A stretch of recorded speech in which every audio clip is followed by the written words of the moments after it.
என்கிறது 3. அப்போ திருநங்கைகள்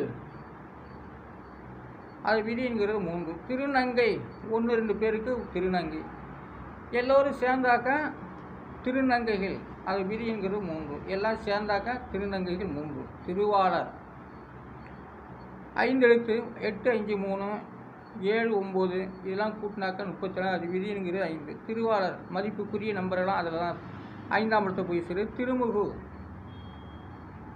8 5 2 3 எல்லாத்தையும் கூட்டினாக்கா 18, அது விதி என்கிறது 9. திருமுகு திருமிகு விதி என்கிறது 9. அப்போது ஒவ்வொரு வார்த்தையிலும் ஒவ்வொரு நம்பரை அவதாரமாக எடுக்கப்பட்டு வருகிறது. மரம், செடி, கொடி, பயிர் இவைகளெல்லாம் பூமியோட பிள்ளைகள். அந்த பூமியோட பிள்ளைகள் விளைந்தாதான் நாம் உணவுக்கு சாப்பிட முடியும், பழ வகைகள் சாப்பிட முடியும், காய் வகைகள் சாப்பிட முடியும்.